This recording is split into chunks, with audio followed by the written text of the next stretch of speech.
Что такое гражданский брак? Ko tas nozīmē? Когда мужчина и женщина приходят в ЗАГС, Kad vīrietis un sieviete nāc uz dzimstsargstu nodaļu и, внимание, это очень важно, un ļoti uzmanīgi klausamies. судья властью, данной от государства, Tiesnesis ar varu, kura viņam tiek dota no valsts, объявляет мужчину и женщину мужем и женой.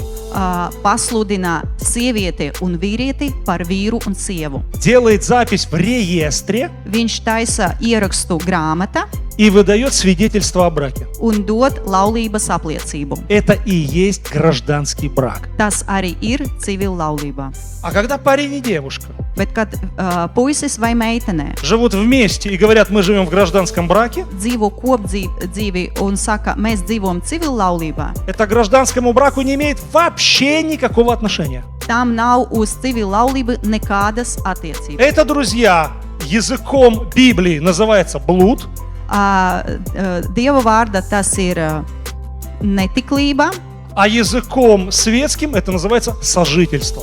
bet pasaulē to nosauc par kopdzīvi. Говорят, он не хочет регистрировать брак. Un saka, viņš negrib reģistrēt laulību.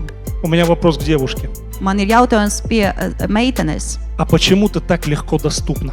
Kāpēc tu esi tik viegli iekarojamā? Он уже все от тебя получил.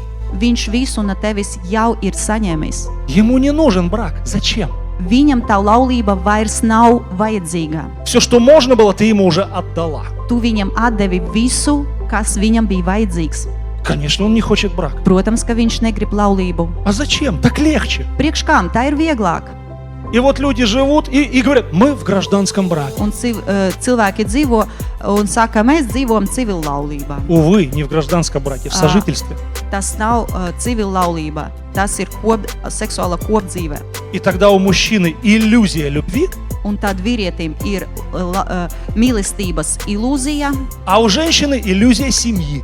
Sievietei ir ģimenes ilūzija. И люди живут в иллюзиях. Un cilvēki dzīvo ilūzijās. И не хотят взять ответственность. Un negrib paņemt atbildību, Потому что брак – это ответственность. jo laulība ir atbildība.